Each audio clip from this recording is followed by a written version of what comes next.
Leadership in the Age of Uncertainty, moderated by Palki Sharma, Managing Editor at Network 18. On the panel, Prime Minister Tony Blair, former Prime Minister of the United Kingdom, Kevin Peterson, former captain of the men's cricket team in England, and of course, External Affairs Minister of India, Dr. S. Jaishankar. Palki, over to you. Thank you. Good afternoon, everyone. The title of this session is Turbulence, Temperament and Temerity, Leadership in the Age of Uncertainty. And with me are three gentlemen who've proven their leadership in their respective fields and have successfully navigated social and political uncertainty. Mr. Blair, Mr. Peterson, Dr. Jaishankar, good afternoon. Mr. Tony Blair, let's begin with you. From the British Raj to Amrit Kal.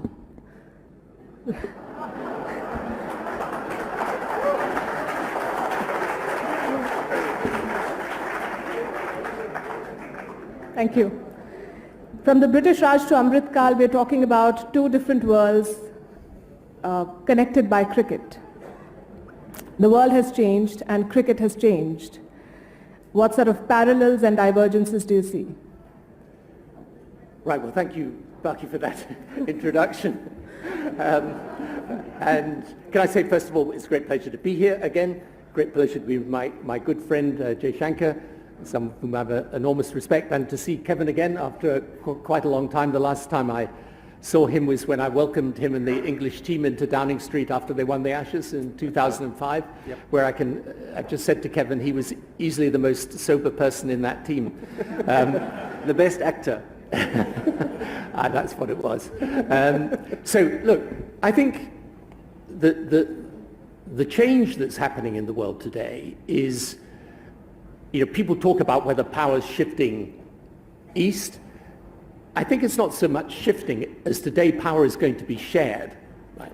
There is no doubt that the rise of China, the rise of India now has changed geopolitics. You've got Indonesia now becoming an increasingly powerful country. I think the Philippines is going to make great strides. Vietnam, its economy has surged enormously over these past years. So I think we are definitely in a new era.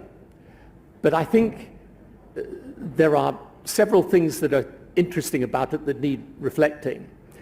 It's true that the great geopolitical competition will probably revolve around the relationship between the United States and China. But here's the thing which is interesting. I think over the last 2 years, under President Biden, and I'm not sure everyone in America sees it this way, but this is how I see it as an outsider. America has re-emerged as the strongest power in the world by a long way, both by dint of its economy, its military, its resources, its technology. As China has faltered over the COVID policy and frankly over aspects of its economic policy, I think America's dominance is very clear. That's the first thing. The second thing is that although the East is much more powerful, which is why I say for sure power is to a degree shifted but has still got to be shared, whilst it's clear that the East is very strong, it's not just America that is strong, Europe is still strong. It's still the largest commercial market in the world. I think the conflict in Ukraine has seen Europe and NATO regain some of its momentum and its purpose, and the UK to a degree too as an ally. And so I think the real challenge today is how you make sense of this shifting geopolitics. And in that, I think the position of India is absolutely critical, because the progress of India in these last years has been remarkable and extraordinary. And I think the position of India now, this is again my view as an outsider, is potentially more powerful than it's ever been. With the G20, this is in a way a demonstration of its authority on the global stage. But increasingly around the world, when countries are worried about whether they have to choose between the USA and China, I think India is a country seen by many as an objective friend, and I think it's got the opportunity now to lead the global south in a way that's never been true before. But to your point of power being shared and not shifted so much, is the West prepared to share that power? Because I do not see a lot of enthusiasm on United Nations Security Council reform to start with. Yeah, but the West has got no option. And the trouble with the UN Security Council reform, which of course should happen, I mean, it's absurd that India is, you've got a situation where India is not a permanent member, but you could say that about other countries as well. But leave aside that, because the problem always with reforming the UN Security Council is how do you get consensus? But the West has got no option but to share the power. The question is how you make sense of international diplomacy in this new world. Dr. Jaishankar, India today is a bigger economy than Britain. It is a geopolitical power. It is a post-colonial country that dominates the originally English sport of cricket. Would you call it a reversal of power? Would I call it? A reversal of power. I would call it rebalancing.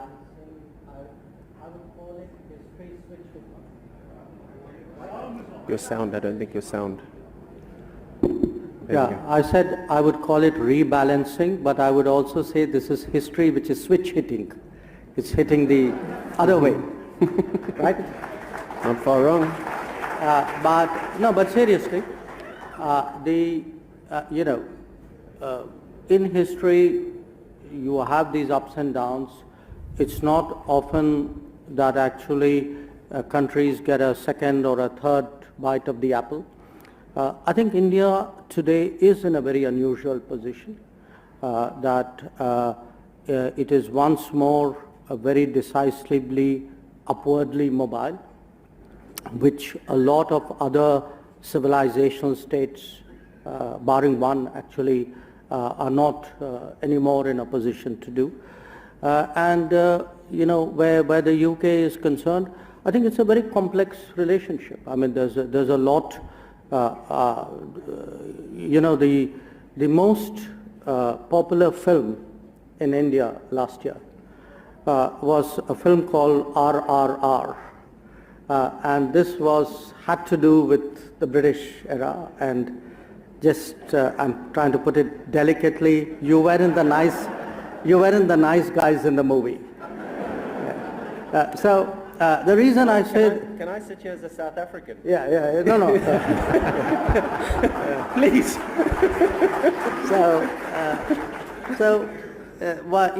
The fact is, when you have this kind of complex history, there would be the downside of it. There would be the suspicions, there would be the unresolved problems. At the same time, there will be bonds, there will be similarities, and cricket happens to be one of them. Now, in terms of the shifting weight of cricket, when it started to shift, actually people, I think, suggested we were better at the business of cricket than in the game of cricket. I think by now, barring this match, by now I think the game of cricket has shifted as well. So that's the kind of things which are happening in the world today. The world is changing. There's the old, there's the new, there's the old which is now the new. Would you say we've also aced the politics of cricket, not just the game? We've been able to successfully weaponize it specifically against some of our Western neighbors. No, I wouldn't. We don't weaponize anything. We are nice people. I strongly rebut that. Look, when anything is successful, there's a natural desire to be part of that. Now,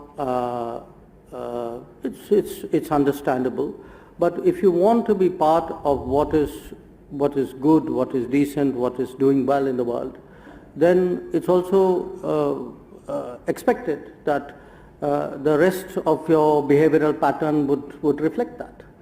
So I think that's a bit of an odd case, but I don't think anybody really wants to weaponize it or politicize it. I think there are understandable sentiments. I mean, cricket, is much more serious than a game. And therefore, all the sentiments go along with it.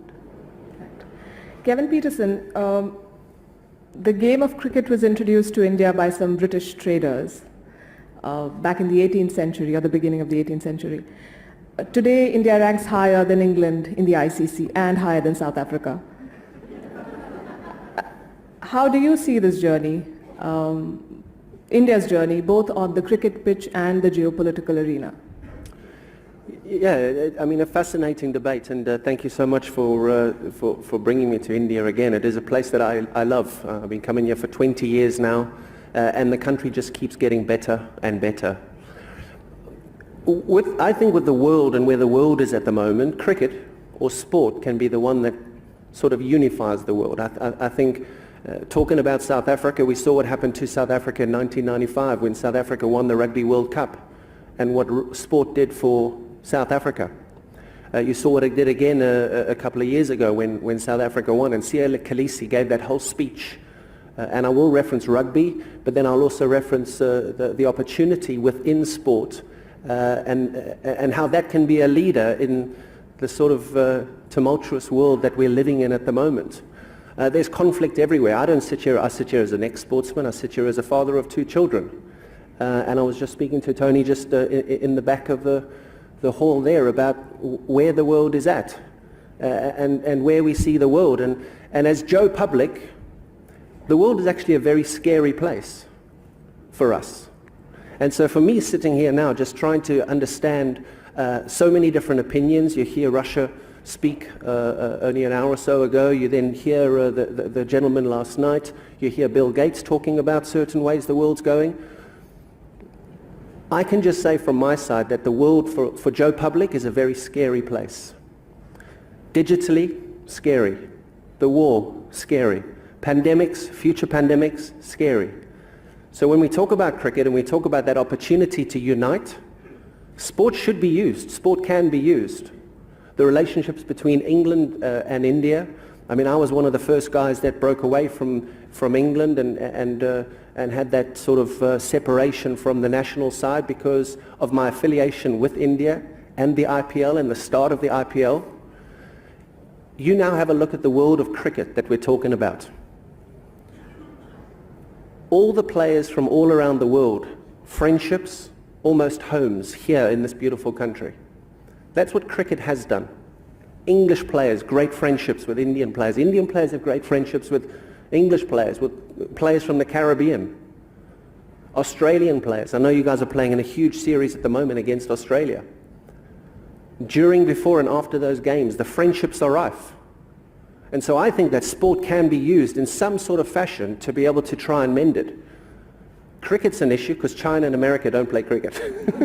Russia definitely don't play cricket.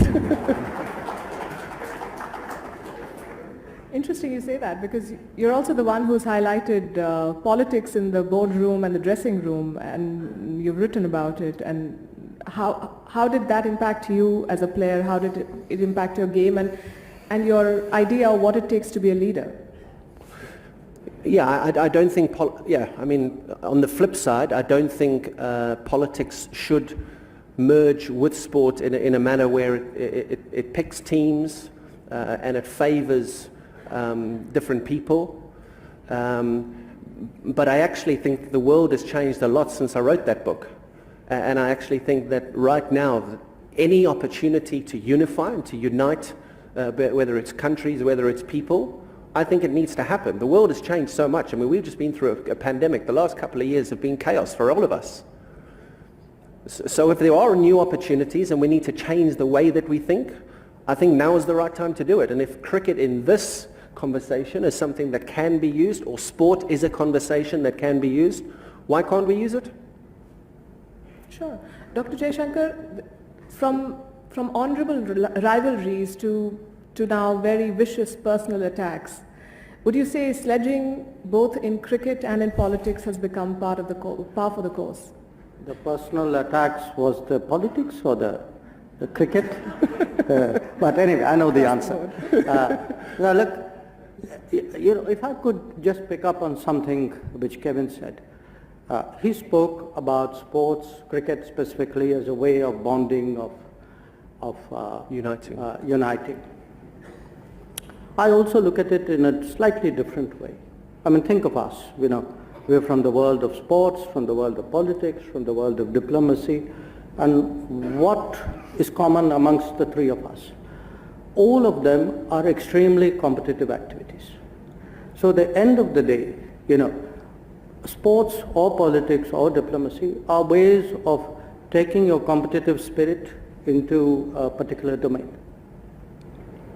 Now, when you speak about leadership, leadership is about making choices, having the courage to make the choices at difficult moments in the middle of a competition.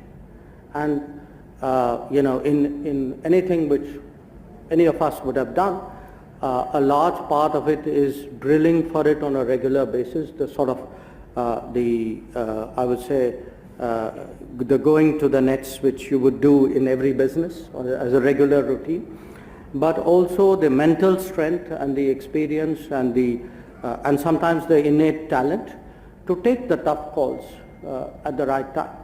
Now, when you are competitive, yes, sometimes competition can be very extreme, and that's the kind of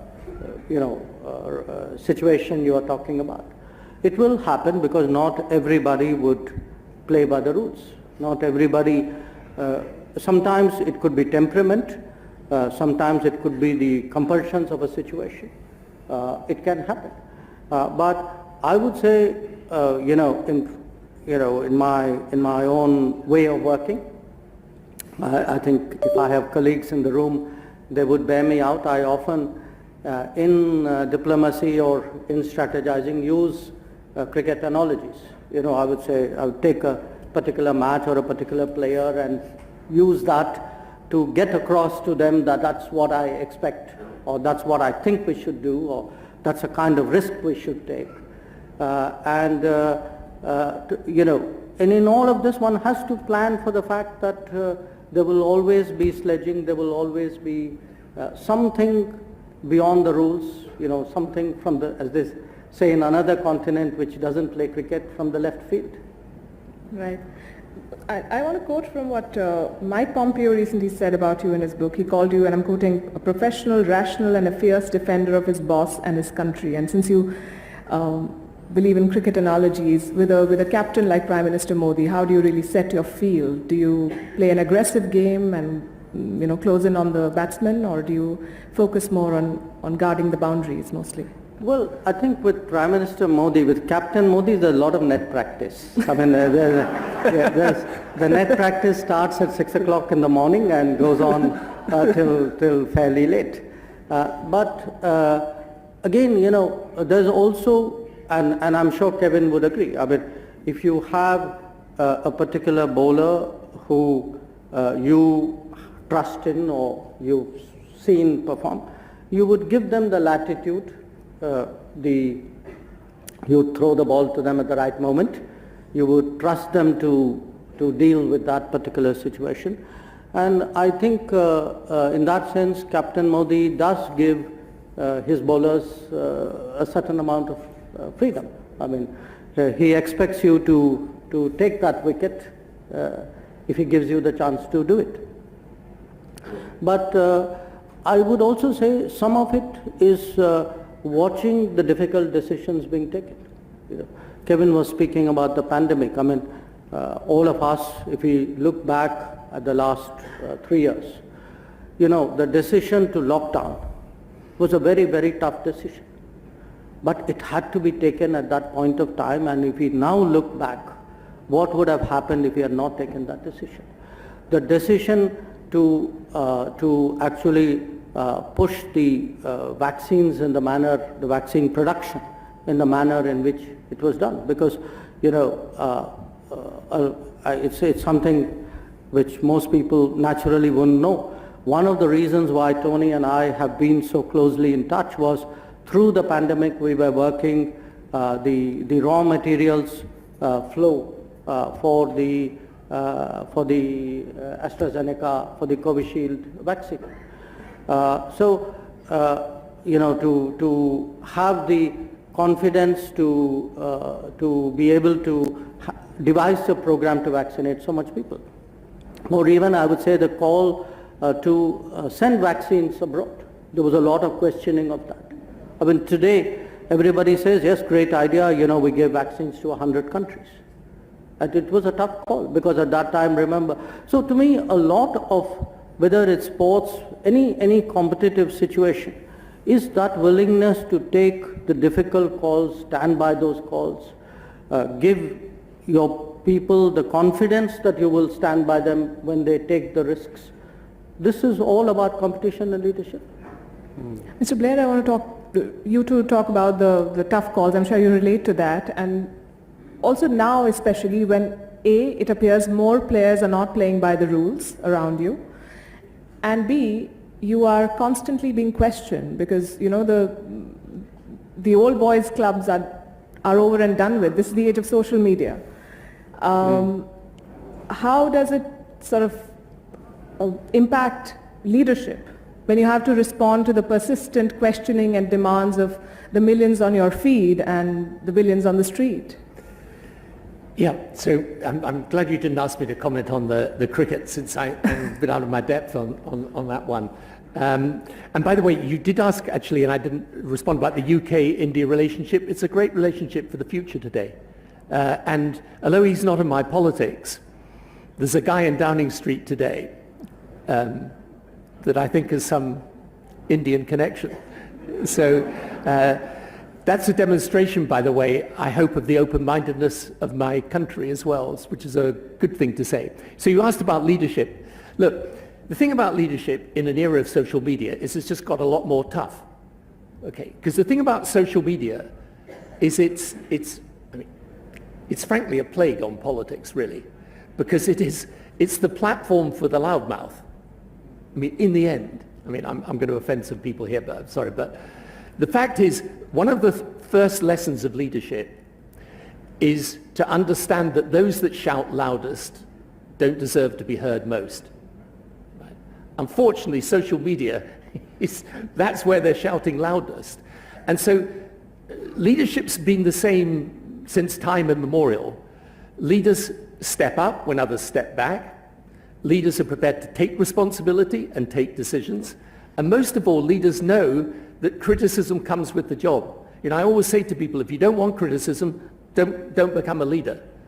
And, I used to, sometimes I would complain to, when I'd go in the flat upstairs from Downing Street and the media having a real go at me and things were a bit chaotic, let's say, I'd shut the door of the flat and I'd sit down at the kitchen table and I'd start complaining.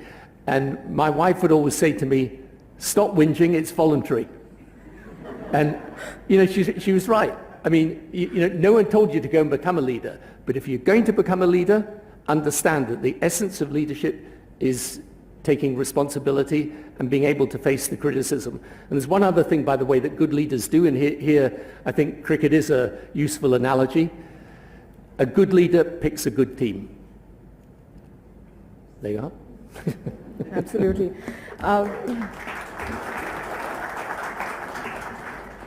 Dr. Jaishankar, do you consider yourself part of the old boys club? Well, I recently used the word old, and a few people commented on it. I wasn't obviously using it for myself at that point of time. Old boy club, not really, because in an interesting way, I think that kind of concept really doesn't exist in today's India. Certainly not in the kind of environment that I've been in, neither in politics nor actually even in diplomacy anymore. So the answer is no, I wouldn't consider myself to be part of the old boys club. In fact, if anything, I would say you would try to, as part of being global, as part of being more multicultural, whatever vestiges there may have been, I guess by now would have gone. But that's how I see myself. I don't know what you do.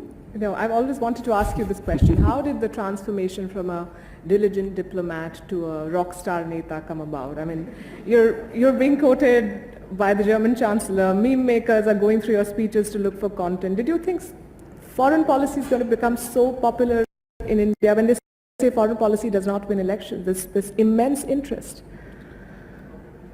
You know, I think some of it is the times, it's the situation. All agreed the world's in a very tough place. Because the world's in a tough place, I think more people are getting interested in the world. They're interested in the problems of the world, they're interested in the solutions of the world. The second is actually the globalization of India itself. You know, ask yourself, we have 1 million students, Indian national students out in the world at any given point. There are 34 million Indians and people of Indian origin abroad in the world, and many other people of Indian origin in some way remain connected to India. So much, you know, many more Indians are traveling, many more Indians today have businesses outside, our exports are more. Even at home, a lot of people sitting at home do more business outside. So what has happened to my mind in maybe the last decade or so has been a very unconscious but actually a very deep globalization of India.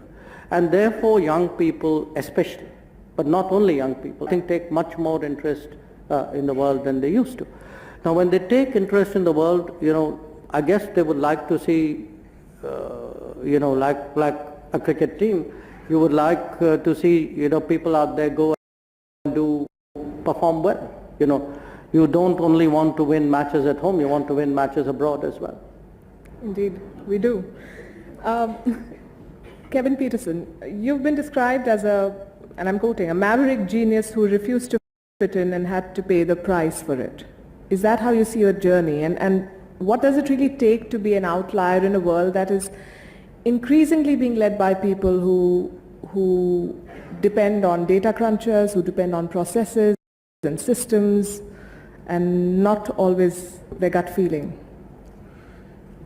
I think you've just got to believe in yourself. And you've also bringing up 2 young children again in this world, in this space. Zero accountability, say what you want. It's a dangerous space. So I was able to, luckily enough, sort of elude the issues that the world has today. But that doesn't stop me sitting as Joe Public being fearful of what the world presents. And actually the last couple of days have been quite enlightening, hearing the conversations, hearing the discussions that not normal people or ordinary people don't have access to what's being said over the last couple of days in some of the rooms that it's been said. So to answer your question in 3 or 4 minutes as I've done, it's that self-drive, it's that self-determination and making sure you have people around you that you can trust, more importantly. You have to trust people and you have to give people the ability to tell you something if you're doing it wrong.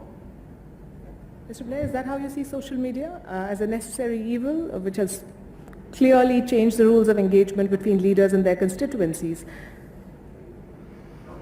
Yeah, but I think, you know, we focused on the negative side of technology, and, you know, technology does have its negative side. The thing I'd like to say, though, is technology has its positive side. I mean, we're living through a 21st century technology revolution that's every bit as revolutionary as the 19th century industrial revolution, and it's going to change everything.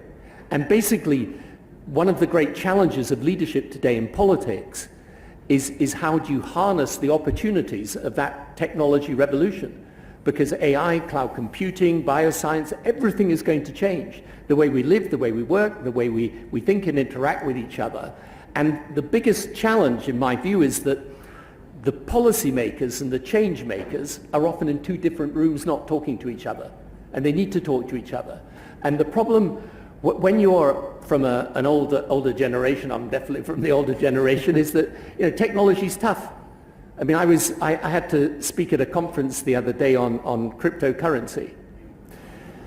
So, you know, I talked to my eldest son who's got a technology company about it, and he tried to explain cryptocurrency, and finally he sent me this thing called The Idiot's Guide to Cryptocurrency. and I didn't understand it. So, and then on the eve of the speech, I phoned him up and said, look, I'm about to address these people in half an hour. What on earth do I tell them? He said, tell them you're sick. So, make up any excuse, but you're not fit for this, Dad. Believe me. But the point is, it is confusing, and it isn't in one sense frightening. Kevin's absolutely right. You know, you're bringing up children in a completely new world where they're subject to all sorts of influences and so on. But this technology revolution is central, and it's one of the reasons why India's done so well in these last years. Because I think, you know, Prime Minister Modi has understood the importance of it, and your digital ID program, I think it's one of the most important programs. I keep saying to people around the world, if you want to see an example of a reform that leads to real results and shows that government can work for people, look at India's digital ID program. It's been a remarkable transformation. And you know, that's where, by the way, if you want to help some of the poorest countries in the world today, I think a lot of the poorest countries in the world, if they embrace technology in the right way with the right help, they don't have to replicate the legacy systems of developed countries. They can actually, in health, in education, and in the role government plays, they can bypass all of that. So technology, yep, it's got its downsides, but it's a fact, and if we understand it and we master it properly, we can make it work for people. Dr. Jaishankar, was this a sort of a conscious leadership call that this is the age of IPL, we don't want specialists, we want all-rounders, we want leaders who can deliver on policy and also communicate it effectively? No, you know, that's a completely new analogy you're using. You want all-rounders. I still think you need specialist batsmen, right? You need them all. Yeah, so all-rounders have a use, but I think you also have people who have domain skills. My sense today is actually governance has become very complex. In an interesting way, where politics is concerned, you know, it's not so much politics has become complex, but how do you explain that governance to people? And to some extent, how do you motivate them? You know, Tony was talking about the digital, the Aadhaar-based delivery which is happening. Wherever I go in the world, and it's actually, I mean, if you ask me today, probably other than Ukraine and the pandemic, if you ask me, okay, put those two aside, what is the subject you talk most to foreigners about? The subject I talk to them most about is actually what's happening through the digital backbone in India. That when they look at the food delivery, the payments into the banks, the Kisan, the farmers support program we have, each one of this, the pension schemes, the health access. The fact that we are able within the last few years to raise this into tens or hundreds of millions and do this with a very high degree of credibility, very high degree of integrity, even vaccination, you know. After all, to create a platform to be able to, in an organized, efficient manner, vaccinate get 2.5 billion shots in the arm is an incredible achievement. Now, what happens is when you're in the middle of an achievement, and I'm sure that must be happening in the middle of a match, you are engrossed in it, so you don't perhaps fully understand its value. It's when it's the spectator watching the match who's saying, you know, oh my God, these guys are doing this. So there is today, if you look at the sense of India in the rest of the world, a lot of it is coming from these kinds of achievements. And I think today part of politics is also to communicate that to people, so that they become participants in it. After all, you know, they are the beneficiaries, they are the stakeholders. So in that sense, yes, both in a curious kind of way, you got to do more things, but also in the same breath, I would say you got to do your own thing that much better, because people are going to hold you to account much more strictly than before. So do you agree with them when they say that social media is dangerous? I have 2.5 million followers and I like them. So, Wonderful. Kevin Peterson, How many? 2.5 million. I started late. And I never started. You've done well. Your take on politics today, and since you've spoken about how so many things in the world today bother you, are you thinking of taking a plunge in politics and probably fixing some of them? I think it's the poison chalice at the moment, but I think with the poison chalice comes incredible leaders. And if leadership is something that you want to get involved in and you are going to cop a lot of stick with, and you want to accept it and you want to understand it and you want to acknowledge the fact that it's going to happen, then absolutely. I mean, just sitting here as Joe Public, being invited to this conference and being privy to some of the conversations, I know I speak for a lot of people wanting the world to be a better place. I know I speak for a lot of people who, I mean, I can speak to most of the men in this room. When you argue with your wife, sometimes you have to just accept that she's right even though she may not be right. But to have peace, sometimes you need to do that. And I just think that maybe people should get in a room and maybe people should just sit together and accept that it might not be ideal. But what I'm trying to explain is that we're not living in a world which is very peaceful. It may be a little bit safer, not safer in some places. And I live in London, I live in the UK. The UK has a lot of issues, a hell of a lot of issues. So I suppose I just sit here saying, will I get into politics? Absolutely not. But as somebody who has access to rooms like this and lucky enough around the world can have access to some pretty cool people and some fun conversations, if there are people in this room who can make this world a better place and can say to their wife, yes, you're right, even though you're not right, but for peace, make it happen. Please. I think just getting people together in the room is sometimes not enough. You can ask Dr. Jaishankar, he tried yesterday. That I understand as well. When you're playing against Australia, you're playing against India, sometimes things don't work. They may not work for the first month, they may not work on the second trip, but on the third trip, they might work. What? Do you want to comment? I was just tempted to say I wasn't negotiating with my wife.